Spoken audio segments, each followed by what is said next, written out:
India's first organic ice cream. Better ingredients, better ice cream. Organic Creamery by Iceberg. Iran మీద America తీవ్ర స్థాయిలో దాడులు చేస్తోంది. దాదాపుగా 140 ప్రాంతాల్లో మిసైళ్ల వర్షం కురిపించింది అమెరికా. ఇంతకీ హర్ముజ్ జలసంధి ఓపెన్ ఉందా లేదా? శాంతి చర్చలు ఏమయ్యాయి? ఎందుకని ఇంత తీవ్ర స్థాయిలో అమెరికా అండ్ ఇరాన్ మధ్య దాడులు కొనసాగుతున్నాయి? లాస్ట్ వీక్ మాట్లాడుకున్నాము, అంత్యక్రియలు అయ్యే వరకు ఎదురు చూస్తారో ఆ తర్వాత తీవ్ర స్థాయిలో ఉండబోతున్నాయని. బట్ ఇరాన్ కంటే ముందు అమెరికా ఎందుకని ఇంత అగ్రెసివ్ స్టెప్ తీసుకుంది? స్ట్రెయిట్ ఆఫ్ హార్మోజ్ని ఒకసారి అమెరికా ఓపెన్ చేసి ఓపెన్ ఉంచుకుంటే మళ్ళీ ఇరాన్కి ట్రంప్ కార్డ్ ఏం లేవు, మళ్ళీ ఏం చేయలేరు వాళ్ళు. సో స్ట్రెయిట్ ఆఫ్ హార్మోజ్ ఏం చేస్తున్నారు, షిప్పులు వస్తే మనం రెగ్యులర్గా చూస్తున్నాం. ఒక షిప్ వాళ్ళు చెప్పిన రూట్ కాకుండా ఒమాన్ వైపు నుంచి వెళ్తే దాని మీద ఒక డ్రోనో లేకుండా మిసైల్ స్ట్రైక్ చేస్తారు. ఇక్కడ ఇరాన్ కెపాసిటీ వాళ్ళ దగ్గర ఎక్కువ కెపాసిటీ లేదు. వాళ్ళు చెప్తుంటారు ఎప్పుడైనా కానీ ఒక అండర్డాగ్ స్టేట్మెంట్ ఎక్కువ ఇస్తాను, నేను వాడిని కొడతా, నేను వాడిని చేస్తా, అది చేస్తా అంటే, కానీ వాళ్ళ దగ్గర కెపాసిటీ లేదు, ప్రొడక్షన్ కెపాసిటీ తగ్గింది వాళ్ళది.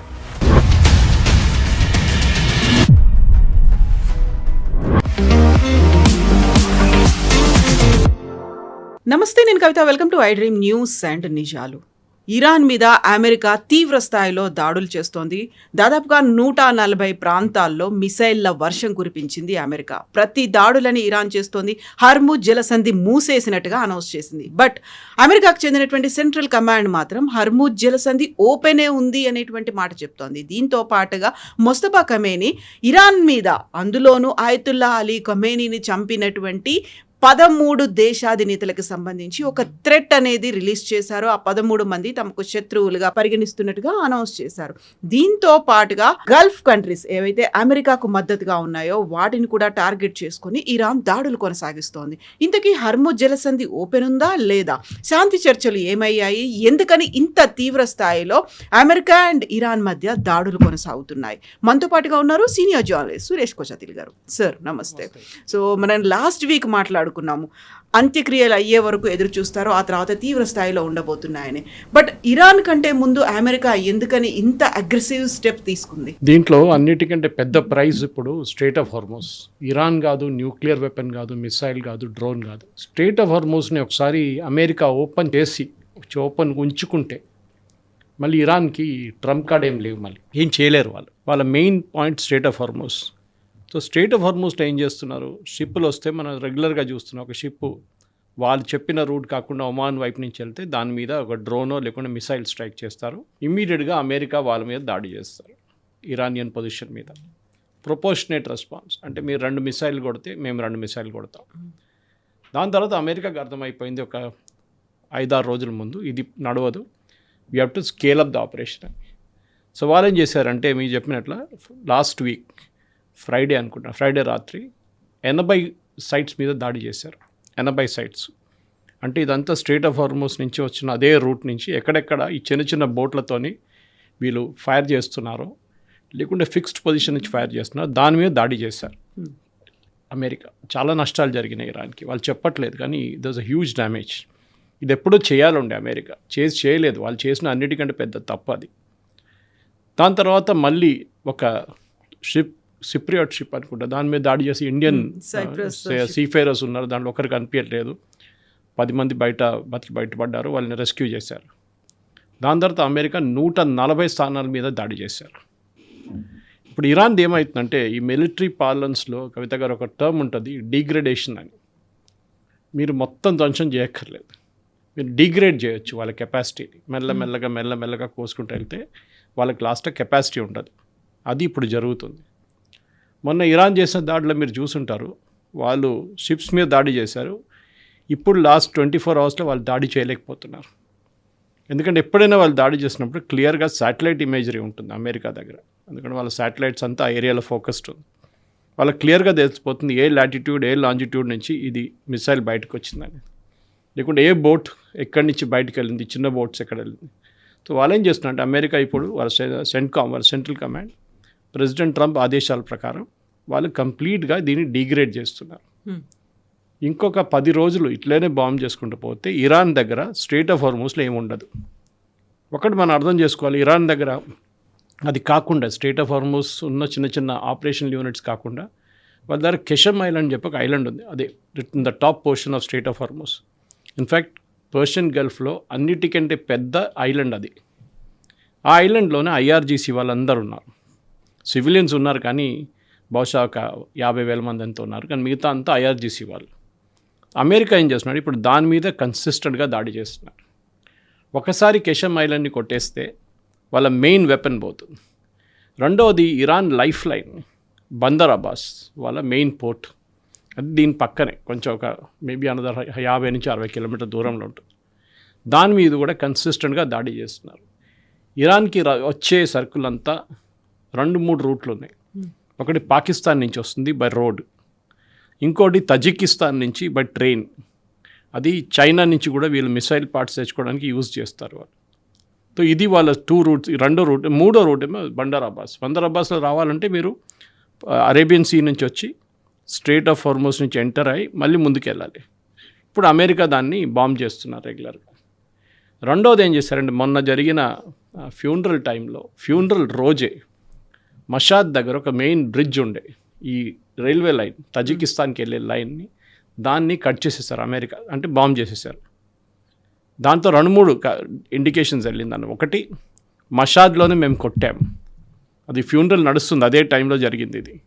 రెండవది, తజికిస్తాన్ నుంచి మీరు తెచ్చుకుంటున్న సరుకులు ఇప్పుడు ఉండవు, మీకు కట్ ఆఫ్ చేసిన చైనా దగ్గర నుంచి వస్తున్న మెయిన్గా. ఇప్పుడు వాళ్ళ దగ్గర ఎక్కడుంది, పాకిస్తాన్ నుంచి వచ్చే సరుకులు. దాన్ని కూడా యుఎస్ ఇవ్వాలో లేకుంటే రేపో ఎల్లుండో దాన్ని కూడా కంట్రోల్ పెట్టేస్తారు. ఏం వెళ్తుంది ఇరాన్ కని పాకిస్తాన్ దగ్గర చెక్ చేయమంటారు. పాకిస్తాన్ నిజం చెప్పారు, అబద్ధాలు చెప్తారు వాళ్ళు. ఎందుకంటే వాళ్ళకి ఇరాన్తో చాలా మటుకు చాలా సంవత్సరాల నుంచి ఇట్లాంటి ట్రేడ్ రిలేషన్స్ ఉన్నాయి. ఈవెందో వీరు షియాలు, వాళ్ళు సున్నీలు, ఇద్దరికి పడదు అసలు. యుద్ధానికి కూడా వెళ్ళారు ఒక సంవత్సరం ముందు. సో ఇరాన్ మీద ఈ జరిగే దాడిలో ఇప్పుడు ప్రెసిడెంట్ ట్రంప్ చేస్తున్న ఇది ఎప్పుడో చేయాలుండే. ఆ 40 రోజుల తర్వాత సీజ్ ఫైర్ చేయకుండా చేస్తుంటే ఇప్పుడు దాకా స్ట్రెయిట్ ఆఫ్ హార్మోస్ కంప్లీట్గా ఓపెన్ ఉంటుంది. ఎందుకంటే ఇరాన్ కెపాసిటీ చాలా వాళ్ళ దగ్గర ఎక్కువ కెపాసిటీ లేదు. వాళ్ళు చెప్తుంటారు ఎప్పుడైనా కానీ ఒక అండర్డాగ్ స్టేట్మెంట్ ఎక్కువ ఇస్తాను, నేను వాడిని కొడతా, నేను వాడిని చేస్తా, అది చేస్తా అంటే, కానీ వాళ్ళ దగ్గర కెపాసిటీ లేదు. ఇప్పుడు ప్రొడక్షన్ కెపాసిటీ తగ్గింది వాళ్ళది. రష్యా దగ్గర నుంచి ఆయుధాలు రావట్లేదు, రష్యా ప్రాబ్లమ్స్ ఉన్నాయి, చైనా దీంట్లో ఇన్వాల్వ్ కాకట్లేదు. ఇప్పుడు ఇరాన్ మీద శాంక్షన్స్ పెట్టారు నిన్నటి నుంచి, ఫైనాన్షియల్ శాంక్షన్స్. అంటే ఎవరైనా ఇరాన్ దగ్గర నుంచి ఆయుధాలు కొంటారో, ఆయుధాలు డబ్బులు తీసుకుంటున్నారో, లేకుంటే ఆయిల్ కొనుక్కుంటున్నారో, లేకుంటే ఆయిల్కి డబ్బులు ఇస్తున్నారో, వీళ్ళ మీద మొత్తం శాంక్షన్స్ పెట్టారు. అంటే డబ్బులు మూవ్ కాదు మీకు. దానికోసం ఇప్పుడు ఇరాన్ ఏం చేయాలని ఇప్పుడు ఆలోచిస్తున్నారు. అక్కడ కూడా మీరు చూసుంటారు, ఈ ఫ్యూనరల్ నడుస్తున్న టైంలో ఆ 5 రోజుల్లో ఇరాన్లో ఉన్న పొలిటికల్ లీడర్షిప్ మీద దాడులు జరిగినాయి. మొన్న కూడా నేను ఎక్స్ప్లెయిన్ చేశాను మీకు. ఇది ఒకవైపు నుంచి మీకు ఐఆర్జీసీ ఉంటుంది, ఇంకోవైపు పొలిటీషియన్స్ ఉన్నారు, మూడో వైపు ముల్లాలు ఉన్నారు. దీంట్లో ఇప్పుడు ఇరాన్ కంట్రోల్ చేస్తుంది అంతా IRGC, okay, Iranian revolutionary guard core. So ఈ ఐఆర్జీసీ కంట్రోల్ చేస్తున్న దాంట్లోనే స్ట్రెయిట్ ఆఫ్ హార్మోస్లో కొంత లోకల్ కమాండర్స్కి వాళ్ళు కనెక్షన్ పోయింది వాళ్ళది, వాళ్ళు మాట్లాడుకుంటలేకపోయారు వాళ్ళు. ఇన్ఫ్యాక్ట్ మీరు గుర్తుంటుంది, ఆ రోజు ఇజ్రాయెల్ ప్రెసిడెంట్ ట్రంప్కి వార్నింగ్ ఇచ్చారు, దట్ మీ మీద దాడి జరగబోతుంది, మీ ఎయిర్ ఫోర్స్ 1 మీద ఒక అటాక్ జరగబోతుందని క్లియర్గా వార్నింగ్ ఇచ్చారు అంకారా నుంచి టేక్ ఆఫ్ చేస్తున్న టైంలో. ఎందుకంటే టర్కీలో చాలామంది షియాలు ఉన్నారు. సో లోన్ వూల్ఫ్ అటాక్ జరగవచ్చు మీ మీద, ఏదైనా హ్యాండెల్డ్ మిసైల్ పెట్టి ఎయిర్ ఫోర్స్ 1 మీద కొట్టచ్చు అని చెప్పి. ఇది ఒక రికార్డెడ్ కాన్వర్జేషన్. ఇరాన్ నుంచి అక్కడ ఉన్న ఒక సీనియర్ ఐఆర్జీసీ కమాండర్ టర్కీలో ఉన్న ఒక టీంకి బ్రీఫింగ్ చేస్తున్నప్పుడు ఇజ్రాయెల్ రికార్డ్ చేశారు, ఓకే. అండ్ రికార్డింగ్ అంటే మనలాగా నార్మల్ రికార్డింగ్ కాదు, విత్ ప్రూఫ్ ఉంటుంది ఇది, ఓకే. ఇది స్టాంప్డ్ ప్రూఫ్ ఉంటుంది. సో టెక్నికల్ చాలా మటుకు వెరిఫై చేయాల్సి వస్తుంది. వెరిఫై చేశారు. సిఐఏ దగ్గర కూడా ఇన్ఫర్మేషన్ ఉండే. సో ఇప్పుడు ఇరాన్ దగ్గర ఉన్న అదే రోజు ఉన్న ప్రాబ్లం ఐఆర్జీసీ. అమెరికా ఇప్పుడు ఏం చేస్తున్నారంటే ఐఆర్జీసీ బేసిస్ మీద కొడుతున్నారు. ఒకసారి ఐఆర్జీసీ వీక్ అయితే వీళ్ళ పొలిటికల్ ఎస్టాబ్లిష్మెంట్ స్ట్రాంగ్ అయిపోతారు.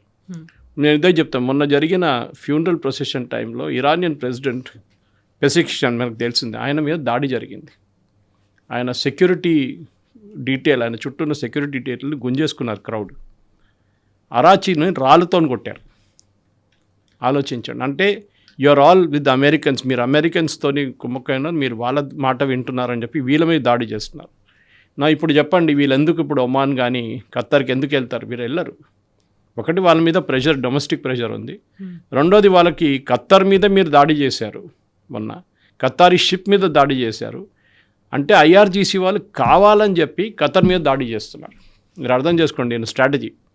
ఒకటే దేశం మీద ఇది దాడి జరగట్లేదు. సౌదీ అరేబియా, యుఏఈ మీద చేస్తున్నారు.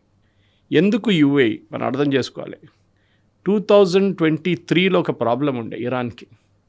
దాని తర్వాత గల్ఫ్ స్టేట్స్ అందరు కలిసి ఇరాన్తో కూర్చొని మాట్లాడారు, మాకు మీతో ఏం ప్రాబ్లం లేదు, కానీ మీరు మా మీద దాడి చేయకూడదు, మా మీద అటాక్లు చేయకూడదు, మా మీద ఇండైరెక్ట్ అటాక్ కూడా చేయకూడదు. దాంట్లో దుబాయ్ని ఇరాన్ చాలా మటుకు వాడుకున్నారు. అంటే వాళ్ళ డబ్బులు నార్మల్ రూట్ నుంచి వెళ్ళట్లేదు. అమెరికా బ్లాక్ చేసి పడేశారు శాంక్షన్స్లో. 2023 కన్నా ముందు కూడా ఉంది. దట్ ఈస్ బైడెన్ టైంలో కూడా ఈ బ్యాన్ ఉండే, అండ్ ట్రంప్ ఫస్ట్ అడ్మినిస్ట్రేషన్లో స్టార్ట్ అయింది. వీళ్ళేం చేస్తున్నారంటే దుబాయ్లో ఉన్న కొన్ని కంపెనీలో పెట్టుబడి పెడుతున్నారు Iran through some other source. ఇప్పుడు మన దగ్గర మారిషియస్ అకౌంట్ ఒకటి ఉంది, చిదంబరం గారి టైంలో మొదలైంది. ఎవరు మారిషియస్లో ఉన్నారో మనకు తెలియదు. వాళ్ళ పెట్టుబడి 50 కోట్లు వచ్చి ఒక ఇండియన్ కంపెనీలో పడుతుంది. ఇదంతా మనకు తెలుసు, ఇట్స్ హవాలా డబ్బులు. కానీ ఏం చేయలేకపోతే, ఎందుకంటే మనకు మారిషియస్తో ఒప్పందం ఉంది. ఇప్పుడు కొంచెం టైట్ చేశారు దాన్ని, కేవైసీ పెట్టారు, కానీ ముందు అది లేకుండే. ఇరాన్ ఏం చేస్తున్నారు, అక్కడ ఫర్ ఎగ్జాంపుల్ పామ్ జుమేరియాలో 10 కాటేజెస్ కొనుక్కుంటారు, 10 విల్లాస్ కొనుక్కుంటారు. ఒక వారం తర్వాత 10 రోజుల తర్వాత అన్నీ అమ్మేసుకుంటారు. అమ్మేసుకొని దాన్ని క్రిప్టోలో కన్వర్ట్ చేసి వాళ్ళు ఇంటర్నేషనల్ పేమెంట్ చేస్తారు. వాళ్ళకు వచ్చే పేమెంట్ కూడా అట్లనే వస్తుంది. దుబాయ్ అంటే మీకు తెలుసు, Dubai is a commercial capital. వాళ్ళ దగ్గర ఆయిల్ లేదు, ఆయిల్ అంతా ఉన్నది అబుదాబి దగ్గర ఉంది, ఫుజారా అక్కడ అటువైపు ఉంది. దుబాయ్ మీద చేసినప్పుడు దుబాయ్ వాళ్ళు పట్టుకున్నారు దీన్ని, అండ్ వాళ్ళు అన్నారు sorry you cannot do this, మా మీద మళ్ళీ అమెరికా వచ్చి మా మీద శాంక్షన్స్ పెడతారు, మీరు తీసేయండి అన్నారు. దానికోసం దుబాయ్ మీద ఎంత కోపం ఉంది వాళ్ళకి. పదే దుబాయ్ మీద ఎందుకు అటాక్ చేస్తున్నారు? Because of this. వాళ్ళు అబుదాబి మీద చేయట్లేదు చూడండి, they are not attacking other parts. Fujairah మీద 1-2 సార్లు చేశారు ఎప్పుడో ఒకసారి, కానీ దే మెయిన్గా అటాక్ చేస్తున్నారు. నిన్న జరిగిన ఒక దాడిలో ఖత్తారీ ఆయిల్ ఫీల్డ్స్ మీద కొట్టారు. ఇరాన్ లాజిక్ ఏంటి? ఇరాన్ ఎప్పుడైనా అంటే ఇరాన్ అంటే ఐఆర్జీసీ దాడి చేస్తున్నప్పుడు ఏమంటారు, మేము అమెరికన్ అసెట్స్ని కొడుతున్నాం, వాళ్ళ బేస్లు ఎక్కడున్నాయో దాన్ని అటాక్ చేస్తున్నాం. కరెక్ట్. కానీ లాస్ట్ ఒక 5 రోజుల్లో చేసిన దాడిలో అమెరికన్ బేసెస్ వ్యతిరేకంగా ఏం వెళ్ళలేదు. అఫ్కోర్స్ జార్డన్లో ఒక మిసైల్ అటాక్ జరిగింది, ఒకటి కాదు 3 మిసైళ్ళు 8 డ్రోన్లు. దాంట్లో కూడా ఒక స్ట్రాటజీ ఉంది, ఎకనామిక్ స్ట్రాటజీ ఒకటి ఉంది.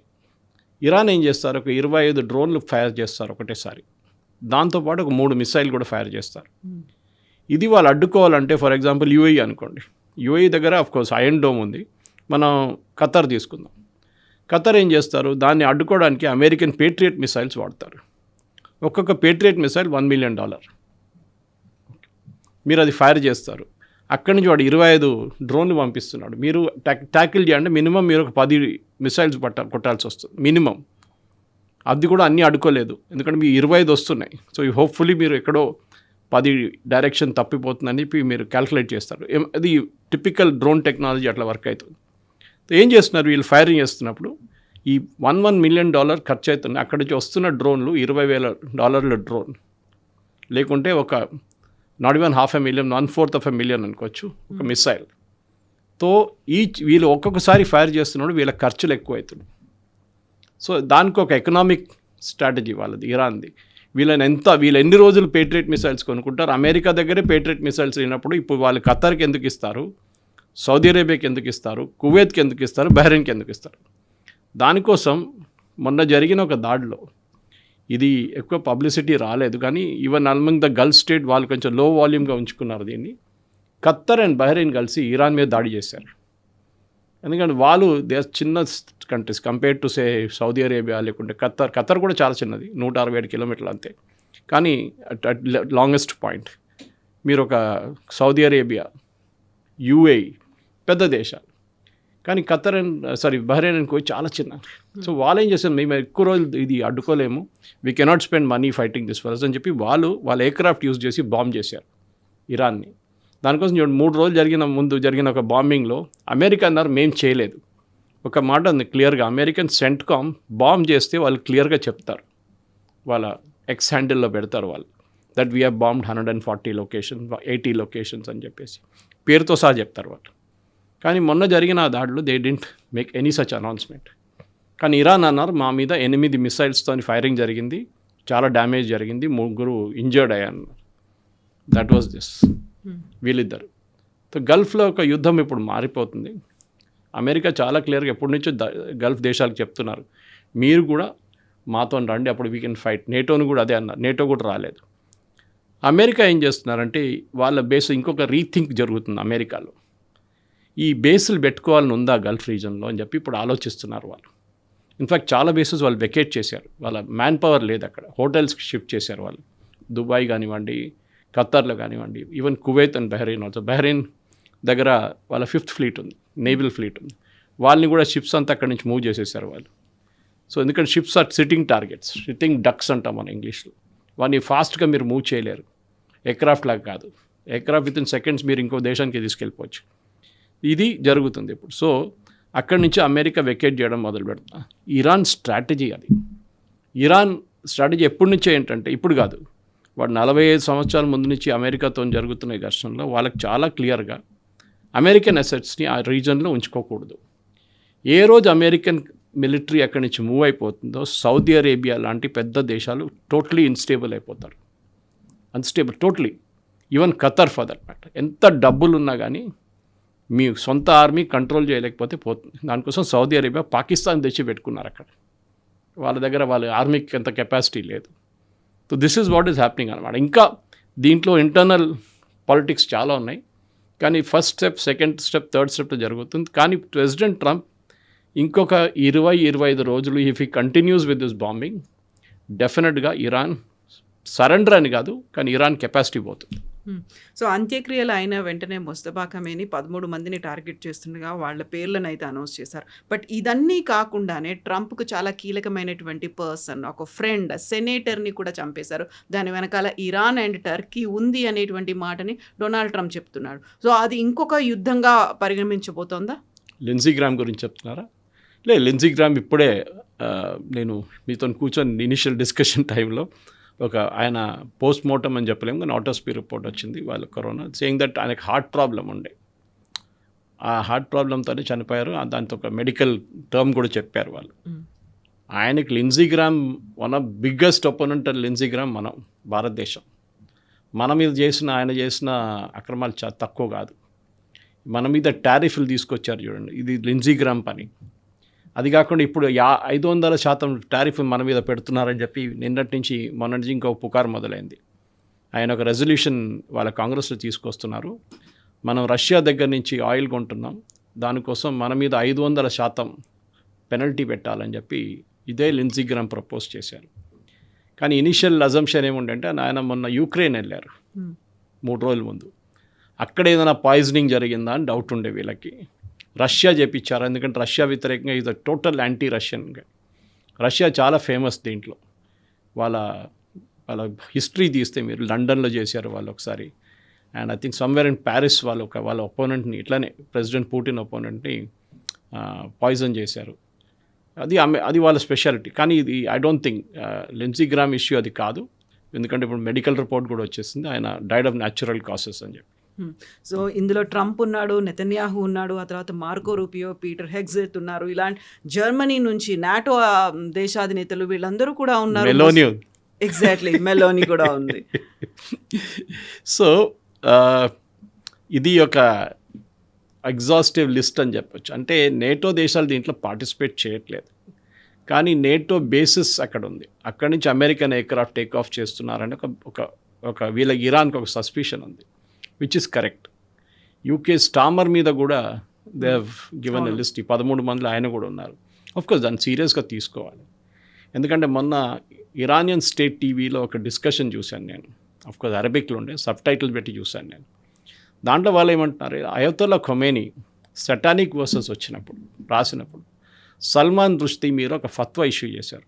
దట్ వాస్ బిఫోర్ ఈ పాస్ట్. 89లో ఆయన పోయారు. So most probably I think 85 దగ్గర కూడా జరిగింది ఇది. కానీ ఈయనకి ఏం చెప్తా, సల్మాన్ రుష్దీకి టాప్ లేయర్ సెక్యూరిటీ ఉండే యూకేలో కానీ ఆయన ఎక్కడ ఉన్నా కానీ, ఈవెన్ దో ఆయన ఇండియన్. అక్కడ ఉండి కూడా లాస్ట్లో మీకు తెలుసు ఒక 2 సంవత్సరాల ముందు ఆయన మీద ఒక దాడి జరిగింది. ఆయన స్టేజ్లో ఒక బుక్ రిలీజ్ ఫంక్షన్లో మాట్లాడుతున్నప్పుడు ఒక ఇరానియన్ పర్సన్ వచ్చి స్టాబ్ చేసి కన్ను మీద కొట్టారు. కన్ను పోయింది ఆయన complete. And he was in hospital చాలా రోజులు, సీరియస్ కండిషన్లో ఉన్నారు. ఇప్పుడు ఈజ్ ఓకేనా. ఆలోచించండి, 85 అండ్ 2023 అనగానే మనకి ఎన్ని సంవత్సరాలు బట్టి 40-45 ఇయర్స్ తర్వాత కూడా ఫత్వానే ఉండిపోయింది. ఇది ఫత్వా కాదు, దిస్ ఈజ్ ఓన్లీ ఒక లిస్ట్. అంటే American president and Netanyahu main culprits అనమాట. మిగతా వాళ్ళందరూ కొలాటరల్ డ్యామేజ్. తో ఇది జరగదు, అది మనకందరూ తెలిసిందే. అది ఇరాన్ అప్పుడప్పుడు చెప్తుంటారు ఫత్వాలు ఇట్లాంటిది. కానీ సల్మాన్ రుష్దీని చూసినప్పుడు ఏదో ఒక రోజు ప్రెసిడెంట్ ట్రంప్ ఎప్పుడు ప్రెసిడెంట్గా ఉండరు కదా, కానీ ఆయనకు ప్రొటెక్షన్ ఉంటుంది సీక్రెట్ సర్వీస్ది. స్టామర్కి అంత ఉండదు. బ్రిటిష్ సెక్యూరిటీ చాలా వీక్ యాక్చువల్లీ. వాళ్ళు మీరు 10 డౌనింగ్ స్ట్రీట్ చూస్తే కూడా ఏదో మీరే బండి నడిపించుకొని వెళ్ళొచ్చు అని చెప్పేసి ఇప్పుడు వాళ్ళు గేట్స్ పెట్టారు అక్కడ. ముందు అది కూడా లేకుండే. You could drive pass the UK prime ministers house అనమాట. వెళ్తూ ఒక కార్ బాంబ్ బ్లాస్ట్ చేస్తే ఏమవుతుంది. అఫ్కోర్స్ ఆయన ఇప్పుడు రాజీనామా చేయబోతున్నారు, కొత్త ప్రధానమంత్రి వస్తున్నారు యూకేలో. మెలోనీని తీసుకోండి, ఆమెకు సెక్యూరిటీ చాలా మినిమల్. ఆమెను టార్గెట్ చేస్తే రేపు ట్రంప్ని టార్గెట్ చేసి మేమేం చేయలేకపోతే ఇంకా వీక్ ఎవరు ఉన్నారు సెక్యూరిటీ వాళ్ళ మీద టార్గెట్ చేస్తారు. Pete హెస్గెత్ possible. సో వాళ్ళు ఏం చేస్తున్నారంటే ఒక 13 పేర్లు ఇచ్చినా కానీ ఒక థ్రెట్ పర్సెప్షన్గా ఉంచుకుంటున్నారు. దాట్ ఈస్ మేము కావాలంటే చేయొచ్చు, మీ మీద దాడి చేయొచ్చు. ఇది వాళ్ళ స్ట్రాటజీ అన్నమాట. సో కవిత గారు, ఇరాన్ మెంటల్ మేకప్ మారింది లాస్ట్ 6 నెలల్లో. They have gone from a theocratic state to assassinating స్టేట్గా మారిపోయింది. అది దానికి కారణం ఒకటి, సుప్రీం లీడర్ చనిపోయిన తర్వాత వాళ్ళకి అర్థమైపోయింది నెక్స్ట్ ఎవరైనా సుప్రీం లీడర్ రానియండి. ఇప్పుడు ఈయన ఉన్నారు ముస్తఫా ఖమేని, కానీ ఆయన పబ్లిక్లో కనిపిస్తే ఇజ్రాయెల్ తీసేస్తారండి ఇమ్మీడియట్గా. అది బహుశా ఇజ్రాయెల్ చేస్తారు కూడా ఇప్పుడు. అది కాకుండా ఇప్పుడు ప్రెసిడెంట్ ట్రంప్ అదే అన్నారు, మేము అరాచీని లేకుంటే గాలిబాఫ్ని చంపి ఏం చేసుకుంటాం, మాకేం బెనిఫిట్ ఉంది, మాతో మాట్లాడుతున్న వాళ్ళే ఉన్నారని చెప్పేసి. సో ఇప్పుడు పీస్ టాక్స్ లేదు, ఇది సీజ్ ఫైర్ అయితే ఎప్పుడో పోయింది. కానీ అన్నిటికంటే ఇంట్రెస్టింగ్ ఏంటంటే ఇజ్రాయెల్ పొజిషన్.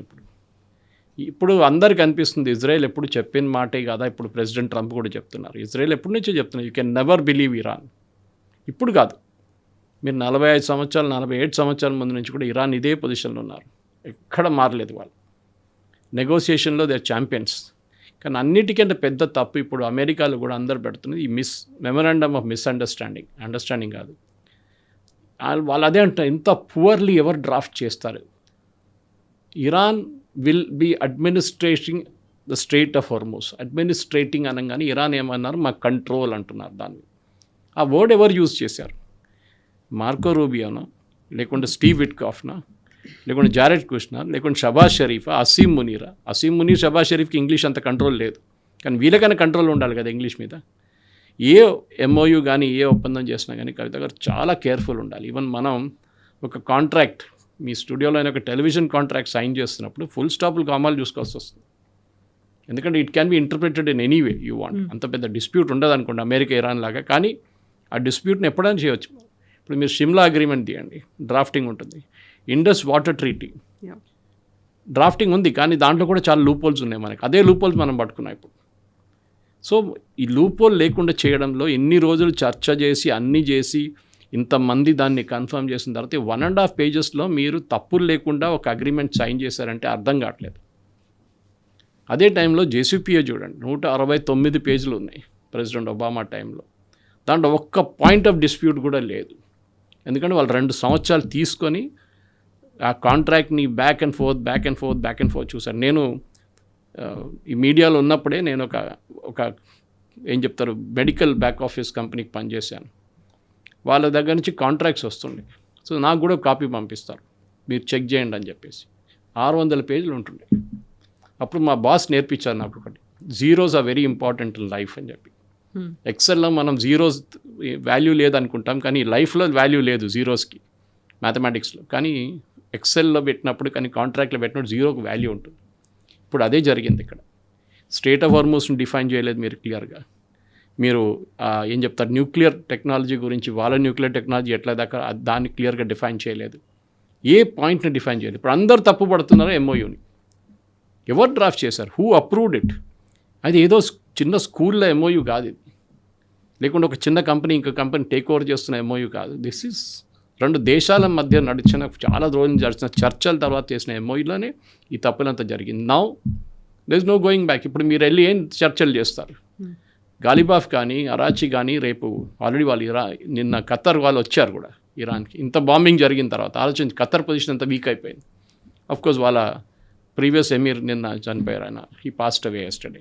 సో వాళ్ళు మార్నింగ్లో ఉన్నారు. మార్నింగ్ ఉన్న రోజు కూడా వాళ్ళ మీద బాంబింగ్ చేశారు ఇరాన్. ఆలోచించండి, ఎవరైనా ఆ రోజు ఆపేస్తారు కదా. ఈయన్ని ఖమేనీని ఏం చెప్తారు, వాళ్ళు 5 రోజులు జులూస్ తీసి ఫ్యూనరల్ అయినప్పుడు మీరు చూశారు కదా, వాళ్ళు అప్పుడు బాంబ్ చేయలేదు. అమెరికా లాస్ట్ డే చేశారు బికాజ్ దే వర్ ఫోర్స్డ్. కానీ వీళ్ళు అది కూడా లేదు, వీళ్ళకి ఎవరిని పట్టించుకోవట్లేదు. అప్పుడు నేను అనుకుంటాను ఈ గల్ఫ్ దేశాలు చాలా మటుకు అమెరికన్ మీడియా ఏమంటున్నారంటే గల్ఫ్ దేశాలు ప్రెసిడెంట్ ట్రంప్ దగ్గర వచ్చి అంటున్నారు మీరు బాంబ్ చేయకండి అని. కానీ ఎందుకు?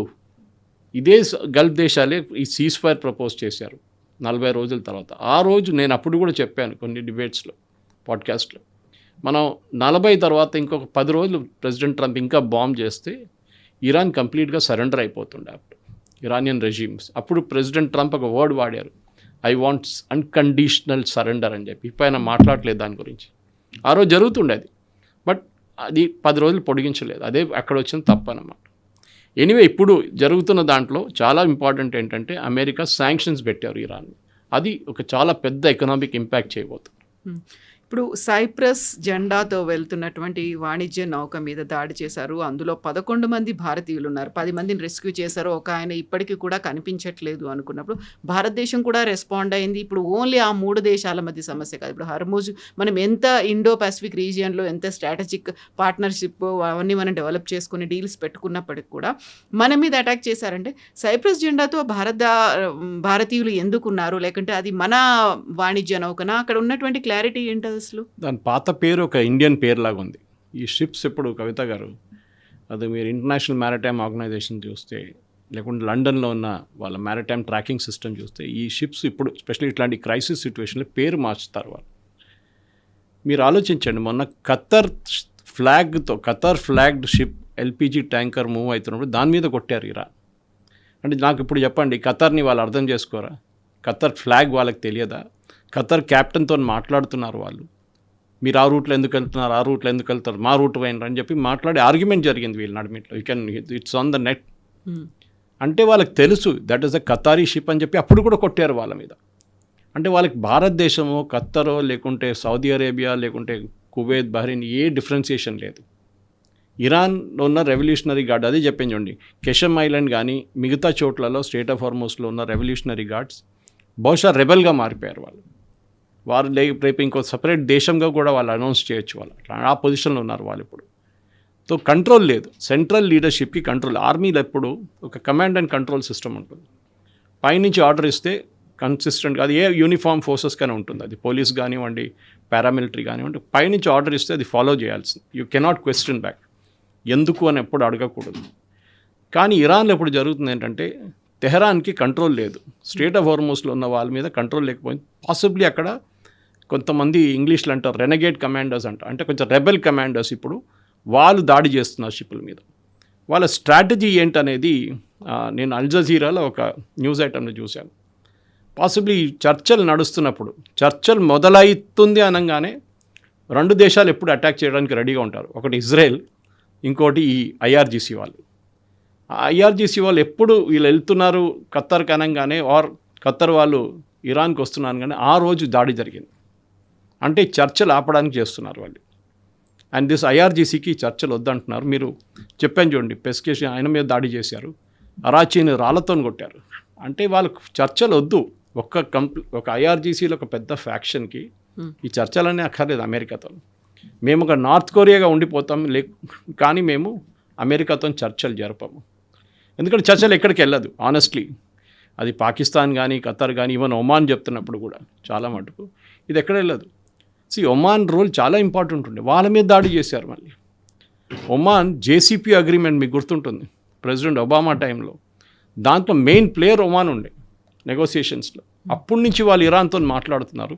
ఇరాన్తో చాలా మంచి సంబంధాలు ఉన్నాయి వాళ్ళకి, కానీ వాళ్ళ మాట కూడా ఇప్పుడు పట్టించుకోవట్లేదు. సో ఇరాన్ ఒక లాలెస్ స్టేట్ అంటారు. ఒక నార్త్ కొరియా కాదు, నార్త్ కొరియా కన్నా చాలా దారుణ పరిస్థితులు వచ్చేసారు ఇప్పుడు.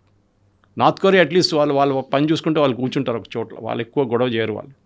But these people are become another Hamas version లాగా అయిపోయారు, హెజ్బుల్లా వర్షన్ లాగా అయిపోయారు. ఏదేదో కమాండర్లు ఎక్కడి నుంచి ఏదేదో చేస్తున్నారు వీళ్ళు. ఫైరింగ్ అక్కడ చేస్తున్నారు, ఫైరింగ్ ఇక్కడ చేస్తున్నారు, దాంతో మొత్తం యాక్టివిటీ ఆగిపోయింది. ఇప్పుడు స్ట్రైట్ ఆఫ్ హార్మజ్ బంద్ అయిందని ఇరాన్ చెప్తున్నారు, అమెరికన్ సెంట్కామ్ అంటున్నారు నో ఇట్ ఈస్ ఓపెన్. కానీ నిన్న 24 నౌకలే క్రాస్ అయింది, 24 షిప్స్. నేను మ్యారిటైమ్ డేటా చూశాను నేను ఇవాళ పొద్దున. దానికన్నా 4 రోజుల ముందు 76 క్రాస్ అయినాయి. And pre war before February 20 120 షిప్లు క్రాస్ అవుతుండే ప్రతిరోజు. అంటే మీరు ఆల్మోస్ట్ 80% పడిపోయింది ఇప్పుడు వాళ్ళ కెపాసిటీ. షిప్స్ మూవ్ కావాల్సింది అక్కడి నుంచి. నేను స్టార్టింగ్లో చెప్పాను చూడండి, పాడ్కాస్ట్ స్టార్టింగ్లో, దట్ మెయిన్గా ప్రెసిడెంట్ ట్రంప్ ఇప్పుడు ఒకటే ఏమైంది ఏంటంటే స్ట్రైట్ ఆఫ్ హార్మజ్ని ఓపెన్ పెడితే ఆయిల్ ప్రైసెస్ తగ్గిపోతుంది, స్టాక్ మార్కెట్ పైకి వెళ్తుంది. ఇప్పుడు 68 దాకా వెళ్ళిన ఆయిల్ ప్రైసెస్ ఇప్పుడు 75 దాకా వచ్చింది రిటర్న్. మళ్ళీ బ్రెంట్ క్రూడ్ ఆ రేట్లో ఉంది, బహుశా ఇవాళ పొద్దున్న 76 కూడా ఉండొచ్చు. ఆ ప్రైసెస్ని తగ్గించాలి ఇంకా, అది మెయిన్ ఎయిమ్ అన్నమాట. అది తగ్గిస్తే డెఫినెట్గా దానికోసం ఎంత ఎఫర్ట్ పెట్టాలో అంత ఎఫర్ట్ పెడుతున్నారు స్ట్రైట్ ఆఫ్ హార్మజ్ మీద. దానికి తెలిసిపోయింది దాట్స్ అని చెప్పి ప్రెసిడెంట్ ట్రంప్కి. ఒక్క 10 రోజులు 20 రోజులు కంటిన్యూస్ బాంబింగ్ చేస్తే ఇరాన్ని డిగ్రేడ్ చేయవచ్చు. అప్పుడు కూడా ఇరాన్ మెయిన్ ఐలాండ్ మీద మిసైల్స్ ఉండొచ్చు, కానీ మీరు ఈ షిప్స్ మీద ఫైర్ చేయాలంటే మీరు మెయిన్ ఐలాండ్ నుంచి మీరు ఇరాన్ మెయిన్ సిటీస్ నుంచి ఫైర్ చేయలేరు. ఒక ఇస్ఫహానో లేకుంటే ఫోర్ద్రోనో లేకుంటే తెహ్రానో మీరు అక్కడి నుంచి ఫైర్ చేయలేరు, చాలా దూరం అది. మీరు ఫైర్ చేయాలంటే only strait of Hormuz. And strait of హార్మజ్ని కంప్లీట్గా డిగ్రేడ్ చేస్తే ఏ షిప్ మీద మీరు దాడి చేస్తారు?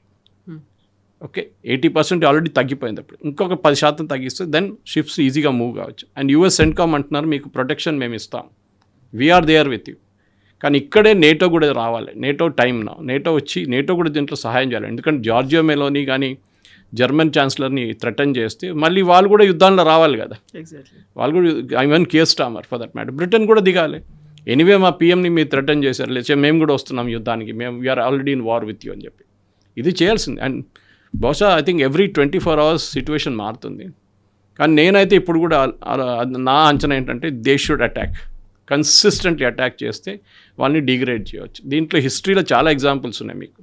సొమాలియన్ పైరేట్స్, ఒకసారి సొమాలియన్ పైరేట్స్ మొత్తం మీరు గల్ఫ్ ఆఫ్ ఏడెన్ నుంచి ఇటువైపు అరేబియన్ సీ దాకా వాళ్ళ కంట్రోల్లో ఉండే షిప్స్ అన్నీ హైజాక్ తీసుకెళ్ళిపోతుండే సొమాలియాకి. ఇప్పుడు చూడండి కంటిన్యూస్గా పెట్రోలింగ్ చేస్తున్నారు. ఇండియన్ నేవీ ఉన్నారు, మిగతా నేవీస్ కూడా ఉన్నారు, కానీ ఇండియన్ నేవీ మెయిన్గా ఇక మనకు ఎవరితో గొడవ లేదు. So we are from Arabian Sea నుంచి మనం till Gulf of Oman and beyond మనం పెట్రోలింగ్ చేస్తున్నాం. సో సొమాలి పైరేట్స్ రావట్లేదు ఇప్పుడు, ఆ ప్రాబ్లమ్ సార్ట్అవుట్ అయిపోయింది. ఇది కూడా అంతే. ఇంకొక 10 రోజులు కన్సిస్టెంట్గా అమెరికా బాంబింగ్ చేసి వాళ్ళ కెపాసిటీ తీసేస్తే, వాళ్ళ లాంచింగ్ సైట్స్ తీసేస్తే, వాళ్ళ మిసైల్ సైట్స్ తీసేస్తే, వాళ్ళ డ్రోన్ ఎక్కడెక్కడ స్టోర్ చేసేస్తే, అండ్ దెన్ బోట్స్, చిన్న బోట్స్, దెన్ ఇరాన్ సరెండర్ అవుతారు. డెఫినెట్గా Iran will keep it open, వాళ్ళకి చాయిసే లేదు.